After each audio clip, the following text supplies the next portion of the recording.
In the bustling streets of early 20th century Buenos Aires, amid the promise of modernity and progress that characterized Argentina's Belle Époque, there lurked a horror that defied all understanding of childhood innocence. Cayetano Santos Godino, known to history as El Petiso or Judo, the big-eared shorty, would become one of the most disturbing figures in criminal history, a child who killed children, a monster who wore the face of innocence. Between 1904 and 1912, this diminutive figure with his distinctive protruding ears would terrorize Buenos Aires, committing acts of violence so shocking that they challenged contemporary understanding of childhood, criminality, and human nature itself.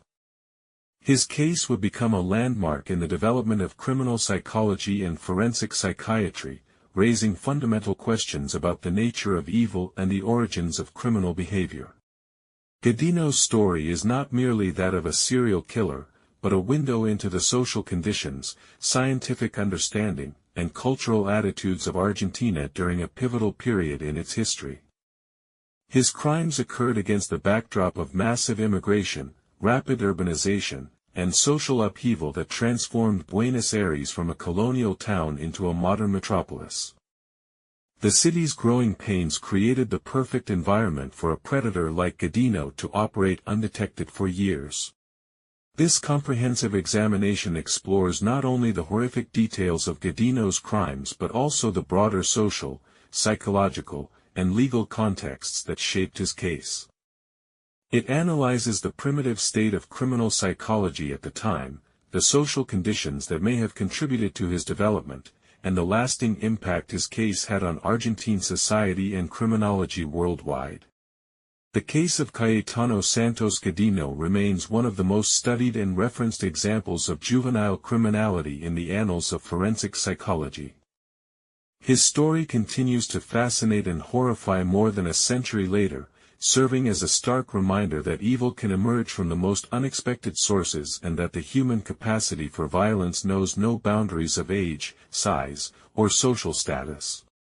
Cayetano Santos Godino was born on October 31, 1896, in Buenos Aires, Argentina, into a family that epitomized the struggles of the urban poor during the country's period of rapid modernization.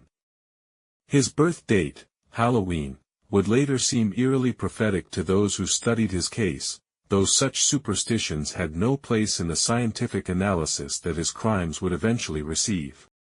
Godino's family belonged to the vast wave of Italian immigrants who had come to Argentina seeking better opportunities during the late 19th and early 20th centuries.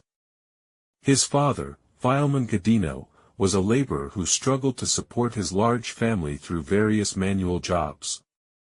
The family's economic instability and social marginalization would become important factors in understanding the environment that shaped young Cayetano's development.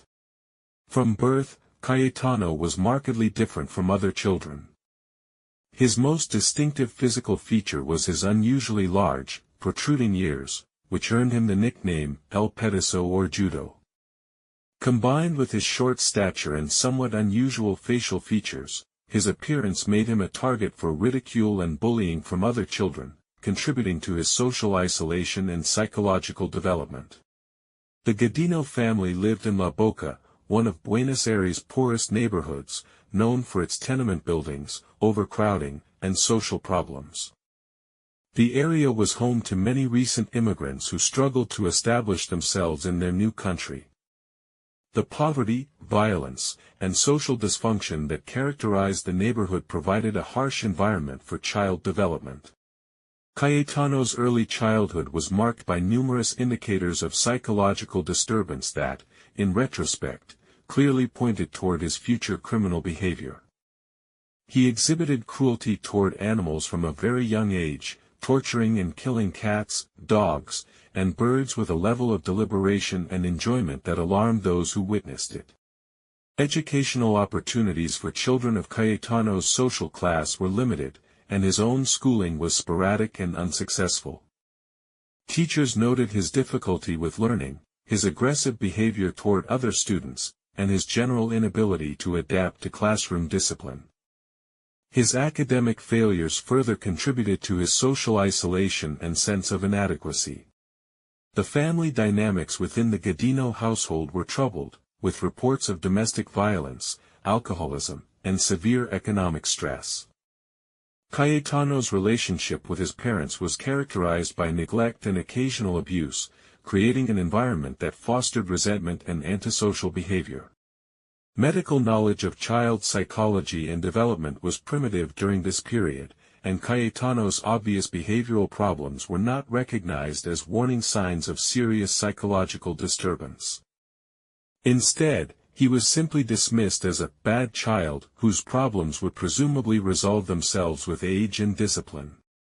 The first clear indications of Cayetano Santos Godino's violent tendencies emerged when he was still in elementary school, though these early incidents were initially dismissed as childhood mischief rather than recognized as the warning signs of a developing psychopath.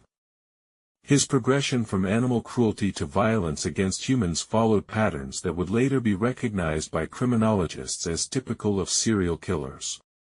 At age 7, Cayetano was already notorious in his neighborhood for his systematic torture and killing of animals. Unlike typical childhood experimentation or curiosity about death, Godino's actions were deliberate, prolonged, and clearly pleasurable to him. He would capture stray cats and dogs, subject them to various forms of torture, and ultimately kill them while observing their suffering with obvious satisfaction. His methods of animal torture were sophisticated and creative, suggesting a level of premeditation and psychological development that was disturbing in such a young child. He would burn animals with cigarettes or matches, blind them with sharp objects, break their bones systematically, and devise elaborate methods of causing pain before finally killing them. The progression from animal cruelty to violence against humans began when Cayetano was approximately 8 years old. His first known attack on another child occurred in 1904, when he pushed a 3-year-old boy named Miguel de Pauli from a bridge into the Rio de la Plata. The child drowned, but Godino's involvement was not initially suspected, and the death was attributed to an accident. This first successful murder provided Godino with a sense of power and control that became addictive. The ability to determine life and death, to cause ultimate suffering, and to observe the panic and grief of families and communities gave him a psychological satisfaction that he would continue to seek through increasingly bold and frequent attacks. His second known murder occurred shortly afterward when he poisoned a 2-year-old neighbor child by giving her a mixture of phosphorus match heads dissolved in milk. The child died in agony over several hours, with symptoms that baffled doctors who were unfamiliar with phosphorus poisoning in such cases. Again, Godino's involvement was not suspected. The success of these early murders, combined with the lack of suspicion or investigation, emboldened Godino to become more frequent and brazen in his attacks. He began to see himself as untouchable, protected by his youth and innocent appearance from serious suspicion or consequences. During this period, Godino also engaged in numerous acts of arson, setting fires to buildings, haystacks, and other property throughout Buenos Aires. These fires caused significant property damage and in some cases endangered lives, though they were generally attributed to accidents or older perpetrators rather than to a child. His psychological profile during this period showed all the classic signs of what would later be recognized as antisocial personality disorder or psychopathy. He showed no empathy for his victims, no remorse for his actions, and no apparent understanding of the moral implications of causing death and suffering. As Cayetano Santos Godino entered his early teenage years, his criminal activities escalated dramatically in both frequency and brutality. Between 1908 and 1912, he embarked on a sustained campaign of murder, attempted murder, and terrorism that would eventually claim at least 4 confirmed victims and injure dozens of others. His preferred victims were young children, typically between the ages of 2 and 5, who were vulnerable and easily overpowered despite Godino's own small stature. He showed a particular preference for children who were alone or only lightly supervised, allowing him to approach them without arousing immediate suspicion from adults. Godino's methods became increasingly sophisticated and varied as he gained experience and confidence. He employed poison, physical violence, fire, and even explosives in his attacks, demonstrating a level of criminal versatility that was unusual for such a young perpetrator. His ability to acquire and use various weapons and toxic substances showed considerable criminal intelligence and planning ability. One of his most shocking crimes occurred in 1910 when he murdered 3-year-old Gesualdo Giordano by beating the child's head with a stone. This attack was particularly brutal and showed Godino's willingness to use extreme physical violence when other methods were not available or practical. The murder occurred in broad daylight in a public area, demonstrating his growing boldness. His use of poison became increasingly frequent and sophisticated during this period. He learned to extract toxic substances from common household and industrial materials, creating deadly mixtures that he would offer to children disguised as candy or medicine. His knowledge of poisons was remarkably advanced for someone with limited formal education. Godino also became involved in multiple arson attacks that endangered entire neighborhoods. His fires were strategically set to cause maximum damage and panic, and several resulted in significant property losses. The connection between these arsons and his other crimes was not initially recognized by authorities. The psychological satisfaction that Godino derived from his crimes was evident in his behavior immediately after attacks. Witnesses later recalled seeing him lingering near crime scenes to observe the discovery of victims and the reactions of families and authorities. He appeared to feed on the chaos and grief that his actions caused. During this period, Godino also engaged in numerous attempted murders that failed due to luck, intervention by others, or his own mistakes. These failed attempts provided valuable evidence about his methods and motivations, though their significance was not recognized until after his eventual capture. His ability to avoid suspicion despite the frequency of his crimes was remarkable and reflected both his innocent appearance and the primitive state of criminal investigation techniques during this period. The concept of a child serial killer was essentially unknown, making it difficult for authorities to recognize the patterns in his behavior. The La Boca and Barracas neighborhoods where Cayetano Santos Godino operated became landscapes of terror during his most active period. Parents began to keep their children indoors, and the normal rhythms of community life were disrupted by a pervasive sense of fear and suspicion that no one could quite articulate or understand. The social conditions in these neighborhoods during the early 1900s provided ideal hunting grounds for a predator like Godino. The areas were densely populated with immigrant families who worked long hours and often left their children with minimal supervision.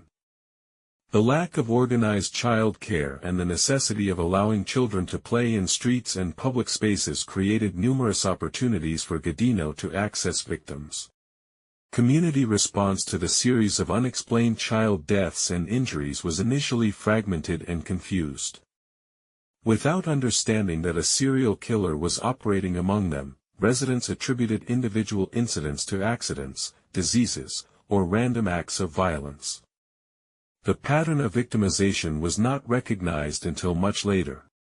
The primitive state of forensic science and criminal investigation meant that many of Godino's crimes were not properly investigated or were attributed to other causes. Poison deaths were often diagnosed as natural illnesses, while violent deaths were sometimes attributed to older perpetrators or accidents. Local law enforcement was overwhelmed by the general crime and social problems in these poor neighborhoods and lacked the resources and expertise to conduct thorough investigations of child deaths. The low social status of the victims and their families also meant that cases received less attention than they might have in wealthier areas. The psychological impact on the community was profound, even though residents did not fully understand what they were facing. Children began exhibiting signs of anxiety and fear, parents became increasingly protective and suspicious, and the normal social interactions that characterized neighborhood life were disrupted. Godino's own family and immediate neighbors began to notice his strange behavior and his apparent pleasure in discussing the tragedies that were occurring in the area.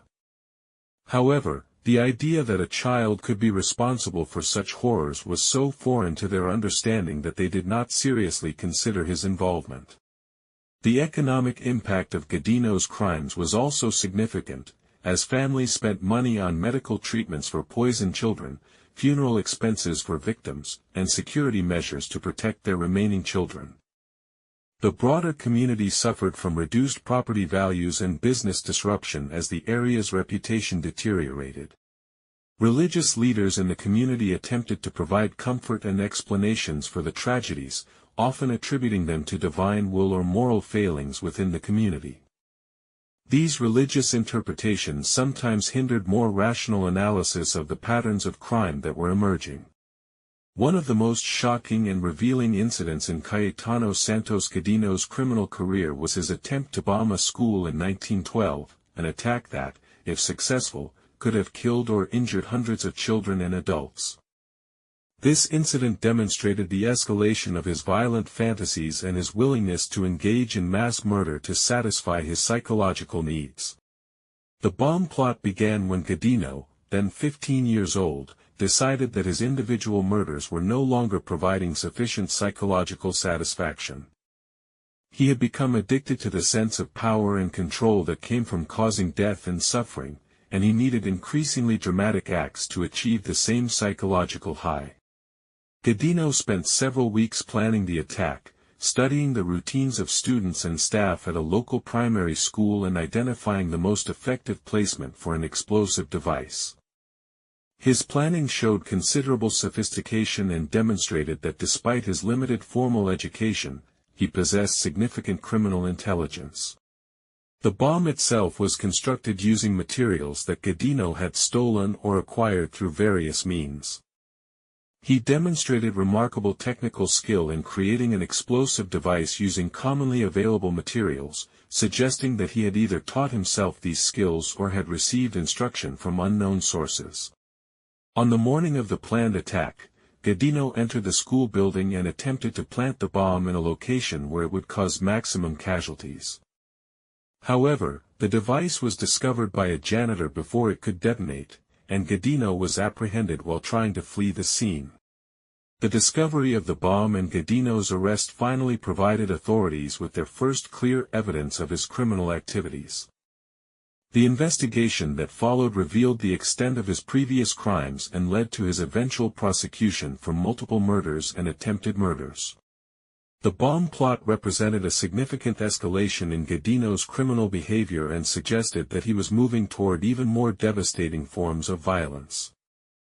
If the attack had succeeded, it would have been one of the first school bombings in modern history and could have changed the course of educational security and child protection measures.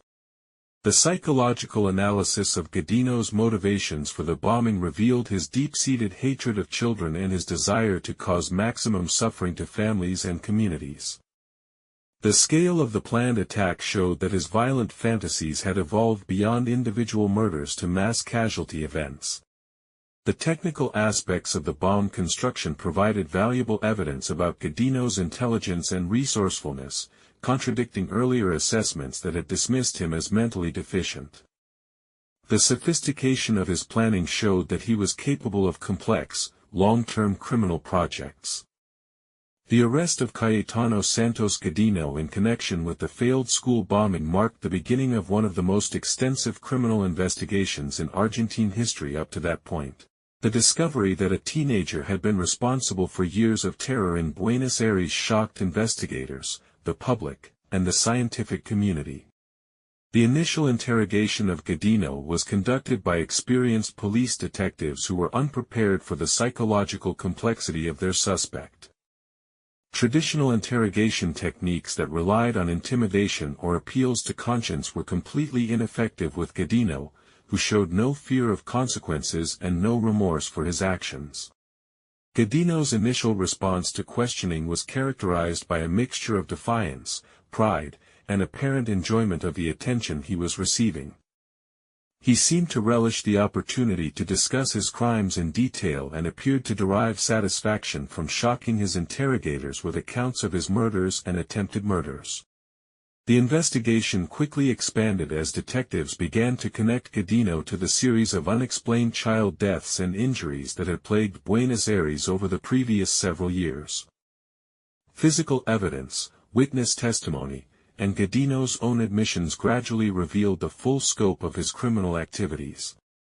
One of the most challenging aspects of the investigation was verifying Godino's claims about his various crimes. He had committed so many attacks over such an extended period that distinguishing between actual murders, attempted murders, and boastful fantasies required extensive detective work and forensic analysis. The primitive state of forensic science in 1912 Argentina meant that investigators had limited technical resources for analyzing evidence. However, they were able to use emerging techniques such as fingerprinting and toxicology to establish connections between Godino and several crime scenes. The investigation revealed not only the extent of Godino's crimes but also the systemic failures that had allowed him to operate undetected for so long. The lack of coordination between different police districts, the inadequate investigation of child deaths, and the general dismissal of children as unreliable witnesses had all contributed to his success. Public reaction to news of Godino's arrest was intense and varied. Some community members expressed disbelief that such a young person could be capable of such crimes, while others recalled suspicious behavior they had observed but not reported. The case became a sensation in the Argentine press and attracted international attention. The legal challenges posed by Godino's case were unprecedented in Argentine jurisprudence.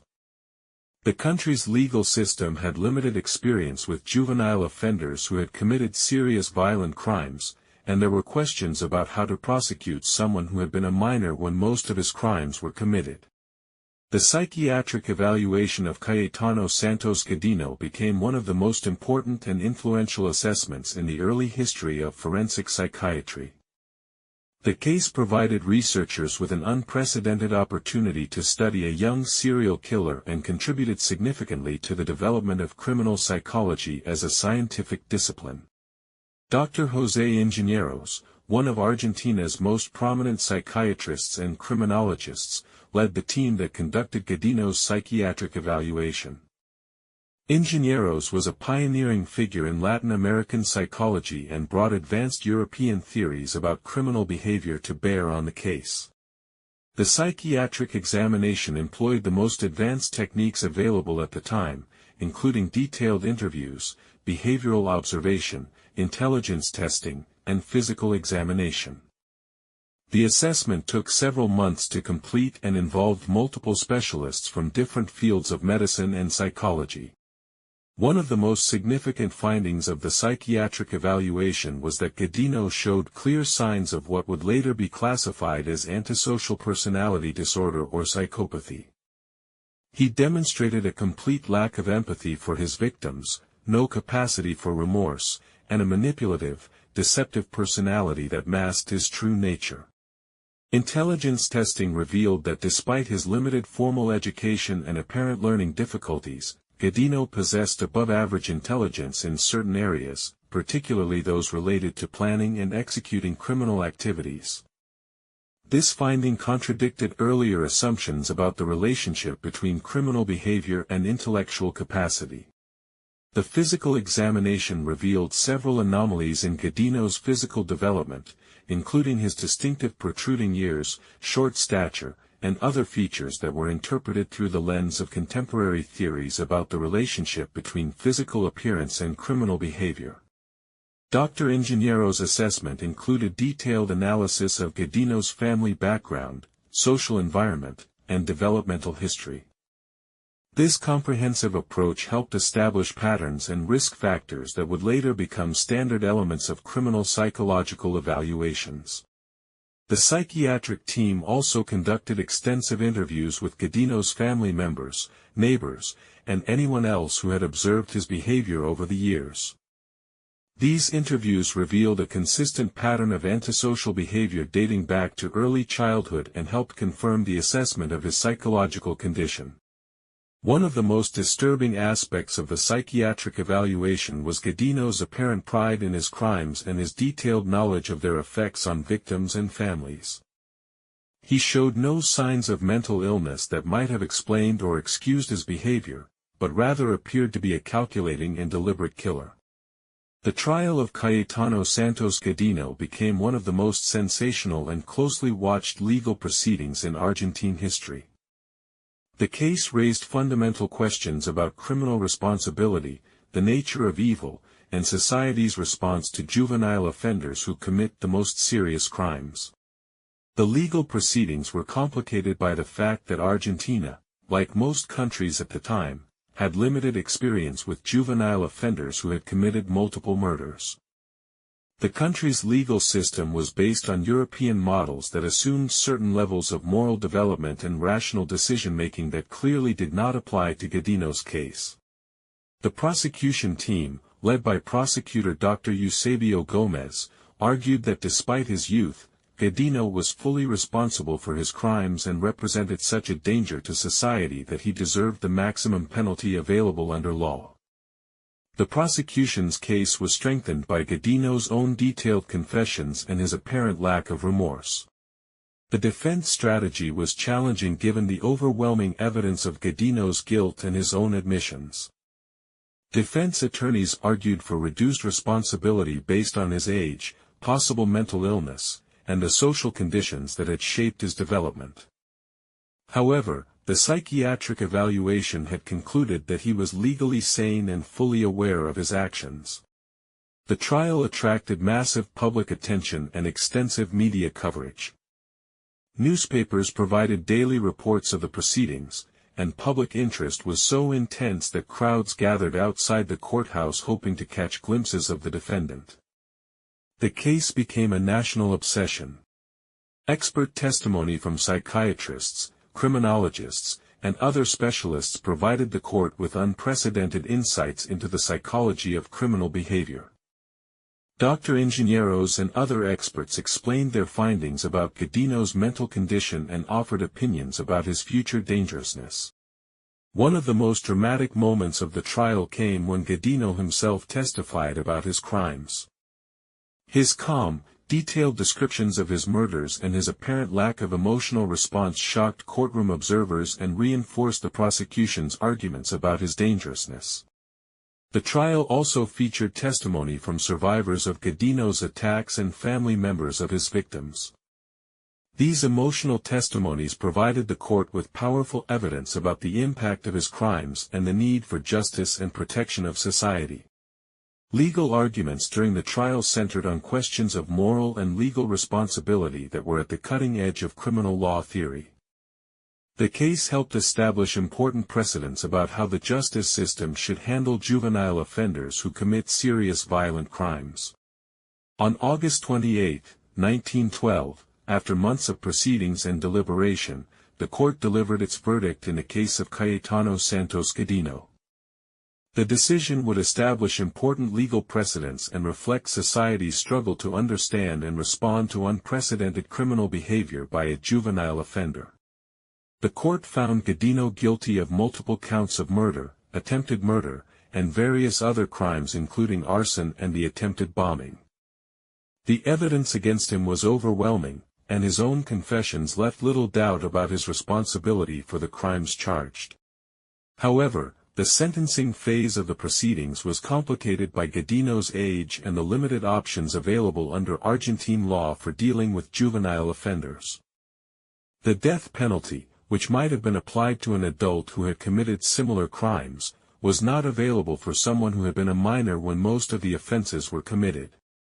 The court ultimately sentenced Godino to life imprisonment, to be served in a special facility designed for dangerous juvenile offenders. The sentence reflected both the severity of his crimes and recognition that traditional juvenile rehabilitation programs were inappropriate for someone with his psychological profile. The judge's written opinion in the case provided detailed analysis of the legal and moral questions raised by Godino's crimes. The opinion discussed the relationship between age and criminal responsibility, the nature of moral development, and the state's obligations to protect society from dangerous individuals. Public reaction to the verdict was mixed, with some observers arguing that the sentence was too lenient given the severity of Godino's crimes, while others expressed concern about the long-term imprisonment of someone who had been so young when his crimes were committed. The international legal community paid close attention to the Godino case and the court's handling of the complex issues it raised. The case became a reference point for similar proceedings in other countries and influenced the development of juvenile justice systems worldwide. The sentencing decision also included recommendations for Godino's treatment and management during his imprisonment. The court recognized that traditional incarceration methods would be inadequate for someone with his psychological profile and called for ongoing psychiatric monitoring and research.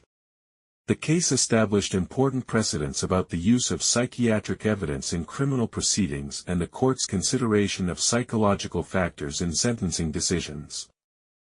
These precedents would influence Argentine criminal law for decades to come. Cayetano Santos Godino's imprisonment marked the beginning of a new phase in his story and provided researchers with continued opportunities to study his behavior and psychology. His years in prison would reveal additional aspects of his personality and demonstrate the challenges of managing someone with his psychological profile. Godino was initially confined in a special facility designed for dangerous juvenile offenders, where he was kept in isolation to prevent him from harming other inmates or corrupting younger prisoners. This isolation was necessary given his history of manipulation and violence, but it also created additional psychological challenges. Prison authorities and psychiatric researchers continued to monitor Godino's behavior and mental condition throughout his incarceration. These ongoing observations provided valuable data about the long-term behavior patterns of psychopathic individuals and the effectiveness of various treatment approaches. Despite being imprisoned, Godino continued to exhibit the same antisocial behaviors that had characterized his criminal career. He showed no genuine remorse for his crimes, continued to manipulate prison staff and other inmates when possible, and seemed to derive satisfaction from his notoriety. The conditions of Godino's imprisonment were harsh by modern standards but reflected contemporary beliefs about criminal punishment and the need to protect society from dangerous individuals. He was kept in a small cell with minimal amenities and limited human contact. Over the years, various psychiatrists and criminologists visited Godino to conduct research and attempt different treatment approaches. However, none of these interventions showed any success in modifying his fundamental personality or reducing his potential dangerousness. Godino's behavior in prison included several attempts to harm other inmates and prison staff, demonstrating that his violent tendencies had not diminished with age or incarceration. These incidents reinforced the decision to keep him in maximum security conditions. The prisoner also attempted several escapes during his incarceration, showing the same criminal intelligence and planning ability that had characterized his murders. These escape attempts were unsuccessful but demonstrated his continued dangerousness and unwillingness to accept his punishment. Throughout his imprisonment, Godino maintained correspondence with various individuals, including researchers, journalists, and members of the public who were fascinated by his case. His letters revealed his continued lack of empathy and his enjoyment of the attention his crimes had brought him. The case of Cayetano Santos Godino became one of the most important and frequently cited examples in the early development of forensic psychiatry and criminal psychology. His case provided researchers with unprecedented insights into the nature of antisocial personality disorder and juvenile psychopathy. Dr. José Ingenieros published extensive research based on his examination of Godino, contributing significantly to the international literature on criminal psychology. His work helped establish Argentina as a leader in Latin American criminological research and influenced theoretical development worldwide. The detailed documentation of Godino's crimes, background, and psychological profile provided future researchers with a comprehensive case study that could be analyzed using evolving theoretical frameworks and diagnostic criteria. The case remained relevant as understanding of psychopathy and antisocial behavior advanced. Godino's case was among the first to systematically document the childhood warning signs of serial killing behavior, including animal cruelty, fire setting, and early violence against peers. These observations contributed to the development of what would later become known as the McDonald triad of psychopathic predictors.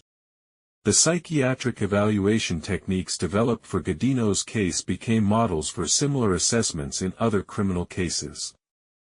The comprehensive approach that combined psychological testing, behavioral observation, and environmental analysis established standards that influenced forensic psychology practice. International researchers and criminologists studied Godino's case extensively, and his story appeared in textbooks and academic publications worldwide. The case became a standard reference point for discussions of juvenile psychopathy and the treatment of young offenders who commit serious crimes. The legal precedents established by Godino's trial influenced the development of juvenile justice systems in Argentina and other countries. The case demonstrated the need for specialized approaches to young offenders who pose extreme dangers to society. The ongoing documentation of Godino's behavior during his imprisonment provided valuable longitudinal data about the stability of psychopathic traits and the ineffectiveness of traditional rehabilitation approaches for individuals with severe antisocial personality disorders. Modern researchers continue to analyze Godino's case using contemporary diagnostic criteria and theoretical frameworks, finding that his behavior pattern closely matches current understanding of psychopathy and providing validation for historical observations about his condition. The case of Cayetano Santos Godino captured the public imagination in Argentina and internationally, becoming one of the first criminal cases to receive extensive modern media coverage. The story of a child killer challenged conventional understanding of childhood innocence and created a sensation that influenced popular culture and public discourse. Argentine newspapers provided extensive coverage of Godino's crimes, trial, and imprisonment, with detailed accounts that fascinated and horrified readers. The case sold newspapers and established patterns of crime reporting that would become standard in later decades. The distinctive appearance of Godino, particularly his protruding ears that earned him his nickname, El Petiso or Judo, made him instantly recognizable and contributed to his notoriety. His image became iconic and was reproduced in newspapers, magazines, and eventually books about his case. Public fascination with the case reflected broader social anxieties about urban crime, immigration, and social change during Argentina's period of rapid modernization. Godino became a symbol of the dark side of progress and the potential dangers lurking within modern society. The case also attracted international attention, with newspapers and magazines in Europe and North America reporting on the shocking story of Argentina's child killer. This international coverage helped establish Argentina's presence in global criminological discourse. Writers, journalists, and eventually filmmakers drew inspiration from Godino's story, creating fictional and documentary works that kept his case in public consciousness long after the original crimes. These cultural productions helped shape public understanding of criminal psychology and juvenile violence. The morbid fascination with Godino's case reflected broader human interests in extreme criminal behavior and the psychology of evil. His story provided a safe way for people to explore dark themes while maintaining distance from actual danger. Academic and popular books about Godino's case continued to appear for decades after his crimes, with each generation of writers bringing new perspectives and theoretical frameworks to the analysis of his behavior and motivations. The case also influenced public policy discussions about juvenile crime prevention, child welfare, and mental health services. Godino's story was frequently cited in debates about how society should identify and respond to children who exhibit early warning signs of violent behavior. Cayetano Santos Godino died in prison on November 15, 1944, at the age of 48, after spending more than 30 years in confinement.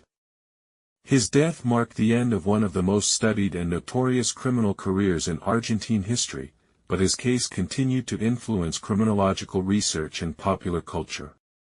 The cause of Godino's death was recorded as pneumonia, though his overall health had been declining for several years due to the harsh conditions of his imprisonment and his refusal to maintain proper self-care. His death was not unexpected given his age and circumstances. Even in his final years, Godino showed no signs of genuine remorse for his crimes or meaningful psychological change. Psychiatric evaluations conducted shortly before his death confirmed that he maintained the same antisocial attitudes and lack of empathy that had characterized his earlier behavior. His death generated renewed media attention and prompted retrospective analyses of his case and its significance for understanding criminal behavior. Obituaries and news reports reviewed his crimes and their impact on Argentine society and criminological science. The final psychological assessment of Godino concluded that he represented a clear example of what would later be classified as psychopathic personality disorder, with traits that remained stable throughout his adult life despite various intervention attempts. Researchers who had studied Godino over the years used his death as an opportunity to publish comprehensive analyses of his case and its contributions to forensic psychology. These publications helped cement his place in the literature of criminal psychology. The disposal of Godino's remains was handled quietly by prison authorities, who were concerned about preventing his grave from becoming a site of morbid fascination or pilgrimage. His burial location was not made public and remains unknown. Legal scholars used Godino's death to review the precedents established by his case and their influence on subsequent juvenile justice developments. His case remained relevant for contemporary discussions about how society should handle dangerous young offenders.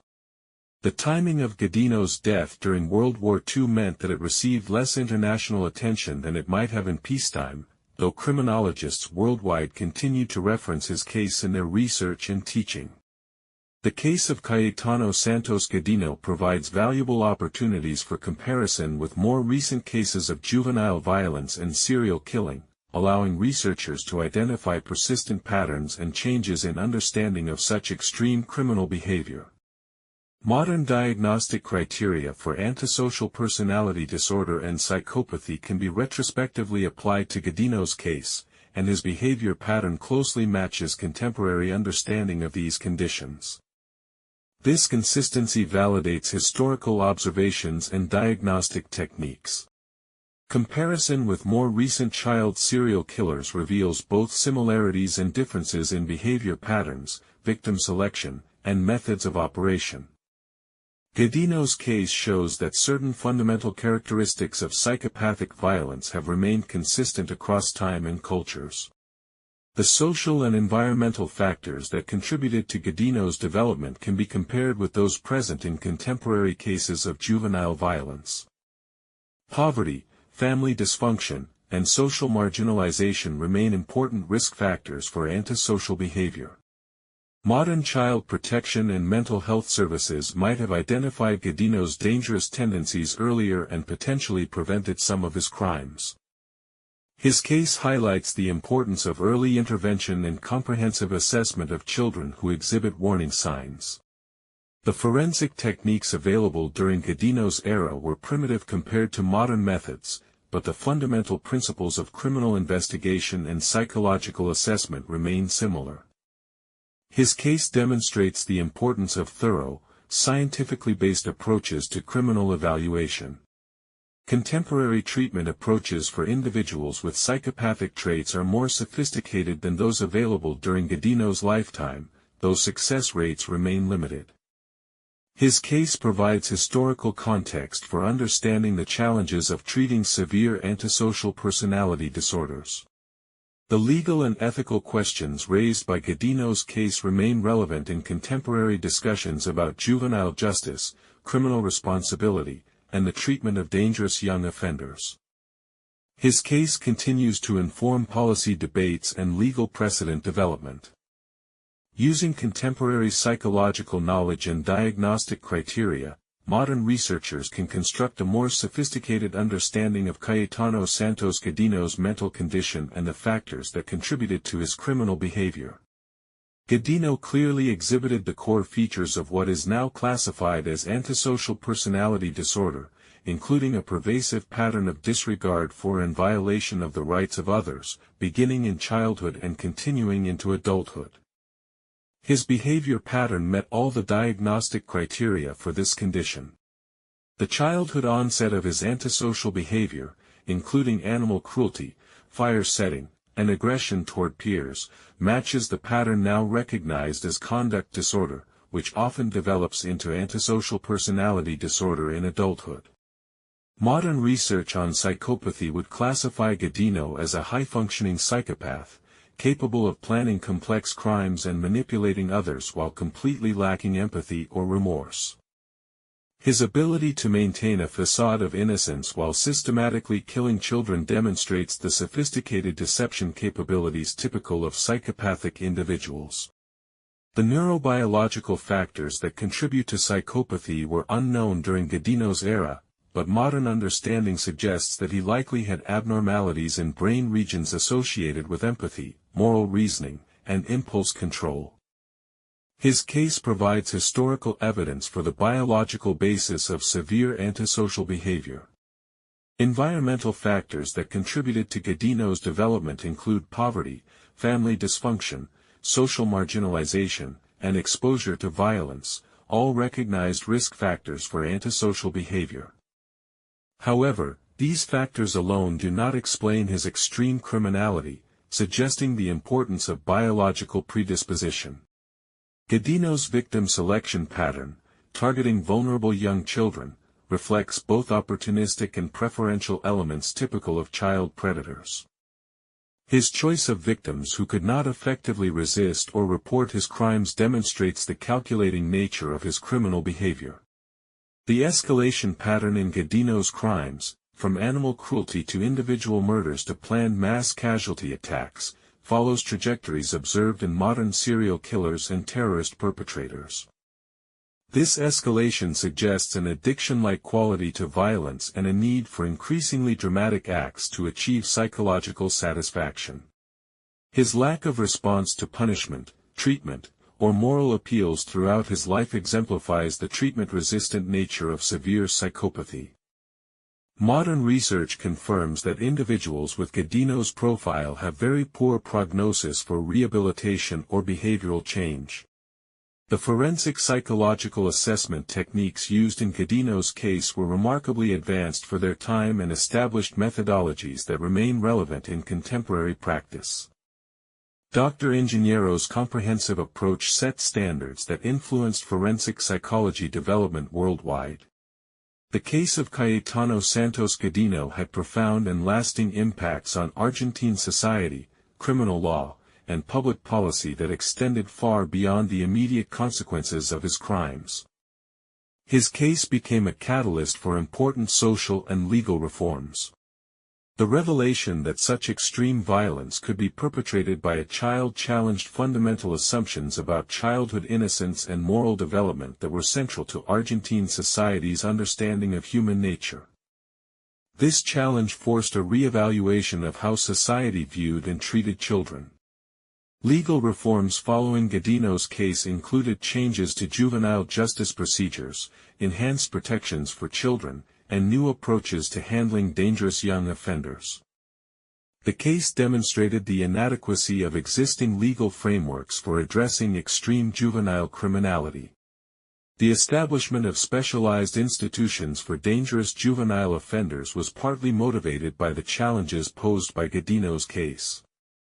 These institutions represented attempts to balance public safety concerns with recognition of juveniles' developmental differences from adults. Educational policies were influenced by the case, with increased attention to identifying and addressing behavioral problems in schools. The recognition that children like Godino might be present in classrooms led to enhanced training for teachers and new reporting procedures for concerning behaviors. Child welfare services were expanded and professionalized partly in response to the recognition that early intervention might prevent cases like Godino's from developing. The case highlighted the importance of identifying at-risk children and providing appropriate services.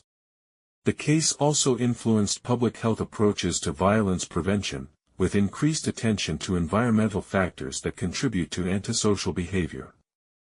Poverty reduction, family support services, and community development programs were partially motivated by lessons learned from Godino's background. Media coverage of the case established new standards and practices for reporting on juvenile crime, balancing public interest with concerns about sensationalism and the protection of young offenders' rights. These standards influenced journalism practices for decades. The international attention generated by Godino's case helped establish Argentina as a leader in criminological research and brought international expertise and resources to bear on similar problems within the country.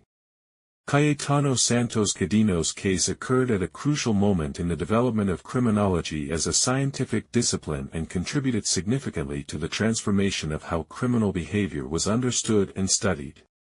The case provided one of the first systematic applications of psychiatric and psychological principles to criminal investigation and prosecution. This integration of mental health expertise into criminal justice proceedings established precedents that became standard practice.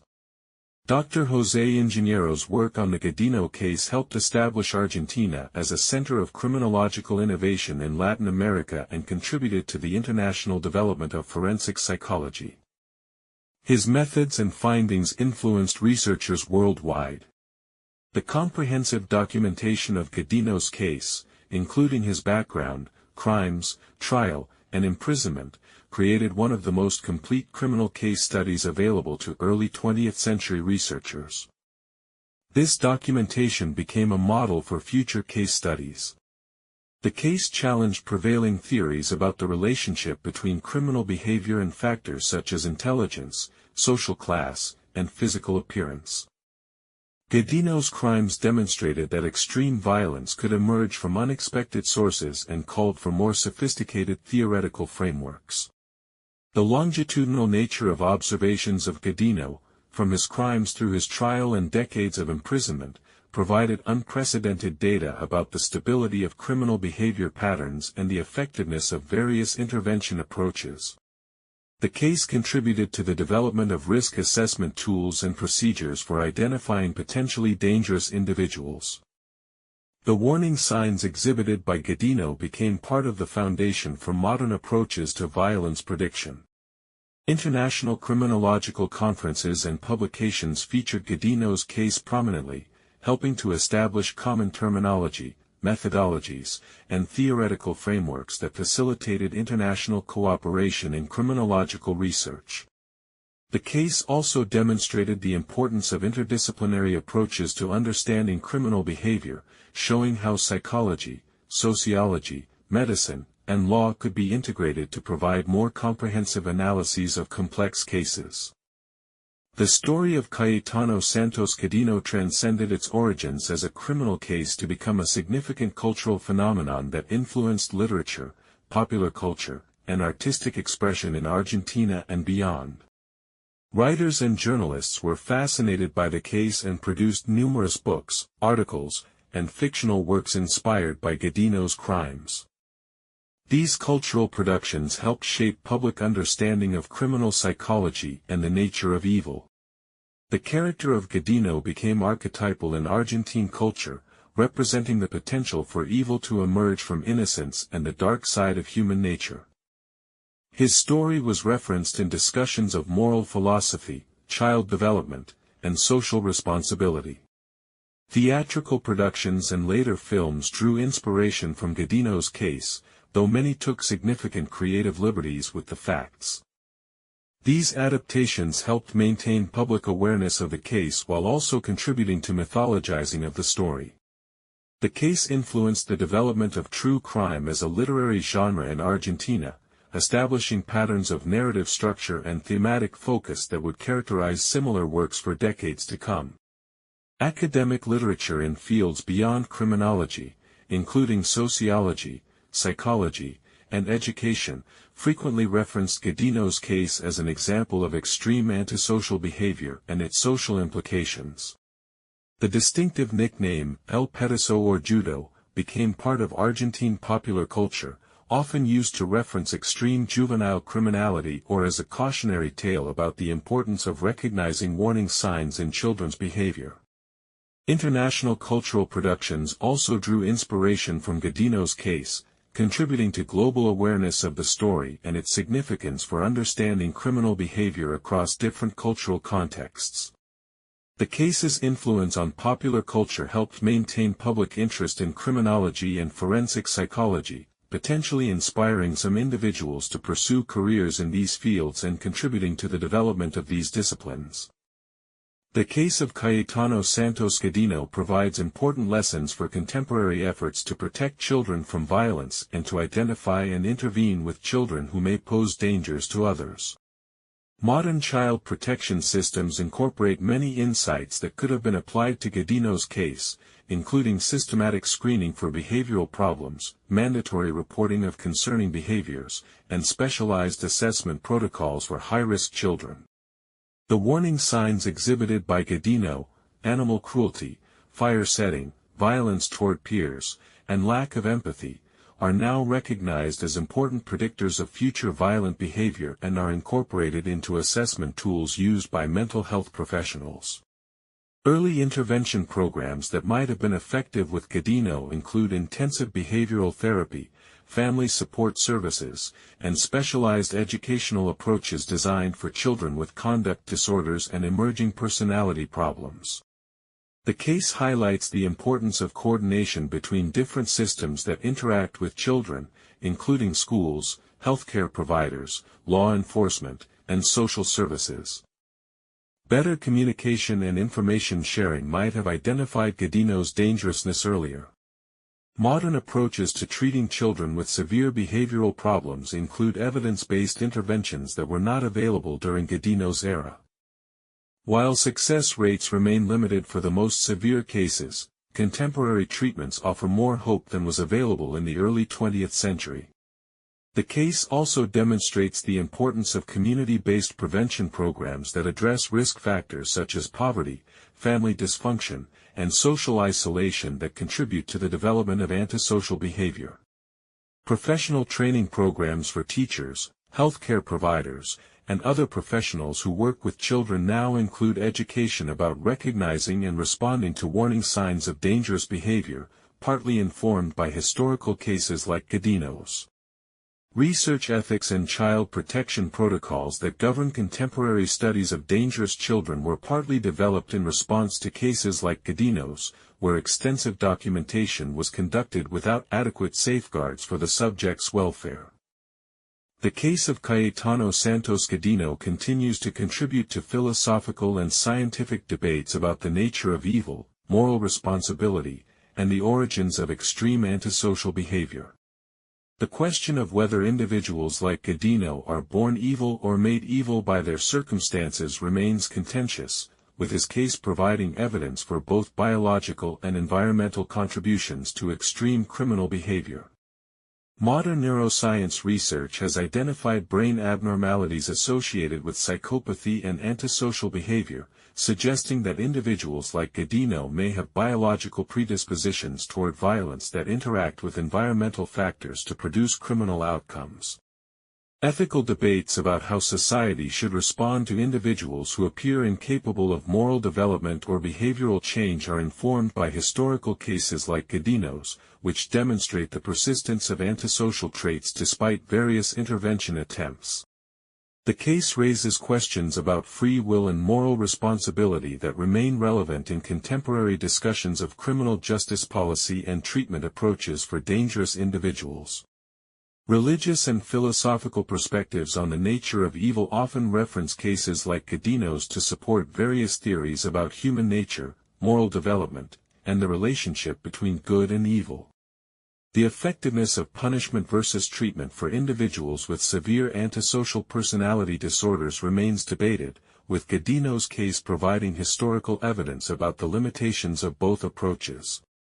Contemporary discussions about the genetic and environmental factors that contribute to violent behavior often cite historical cases like Godino's to illustrate the complexity of these interactions and the challenges they pose for prevention efforts. The case also informs debates about the age of criminal responsibility and how juvenile justice systems should handle young offenders who commit extremely serious crimes.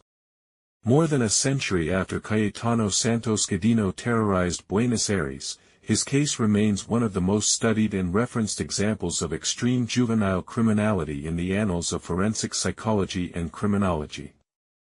The small, big-eared boy who became Argentina's most notorious child killer left a legacy that extends far beyond his horrific crimes. The 11 confirmed victims of Godino's violence, mostly young children whose only crime was being vulnerable and accessible, deserve to be remembered not merely as statistics in a criminal case study, but as human beings whose lives were cut short by an encounter with pure evil. Their deaths contributed to important advances in criminal justice and child protection, though such knowledge came at an unacceptable price. The case's scientific contributions cannot be understated. Dr. José Ingeniero's comprehensive psychiatric evaluation of Godino established methodologies and insights that influenced the development of forensic psychology worldwide. The detailed documentation of Godino's background, crimes, and psychological profile created a foundation for understanding juvenile psychopathy that remains relevant today. The legal precedents established by Godino's trial influenced juvenile justice systems throughout Latin America and beyond. The case demonstrated the need for specialized approaches to young offenders who pose extreme dangers to society while also highlighting the limitations of traditional rehabilitation methods for individuals with severe antisocial personality disorders. The social impact of Godino's crimes extended far beyond his immediate victims to encompass entire communities that lived in fear and families that were destroyed by his actions. The case served as a catalyst for important reforms in child protection, law enforcement, and mental health services that have helped prevent similar tragedies. The cultural legacy of El Pedazo or Judo in Argentine society reflects broader human fascination with extreme criminal behavior and the psychological need to understand how such evil can emerge from what appears to be innocence. His story continues to serve as a cautionary tale about the importance of recognizing and responding to warning signs of dangerous behavior. Modern advances in neuroscience, psychology, and criminology have provided new insights into cases like Godino's, confirming many of the observations made by early researchers while also revealing the biological basis of psychopathic behavior. However, the fundamental questions about evil, responsibility, and prevention that his case raised remain as relevant today as they were a century ago. The failure of all attempts to rehabilitate or reform Godino during his lifetime provides sobering evidence about the limitations of treatment for severe antisocial personality disorders.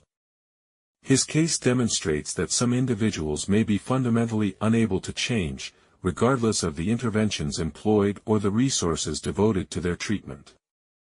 The international attention generated by Godino's case helped establish Argentina's role in criminological research and contributed to global efforts to understand and prevent violent crime.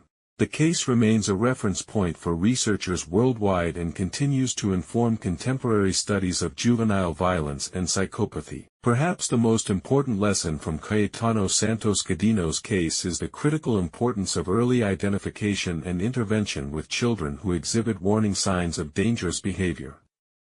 While not all children who torture animals or exhibit aggressive behavior will become murderers, the case demonstrates that such signs should never be ignored or dismissed as normal childhood development.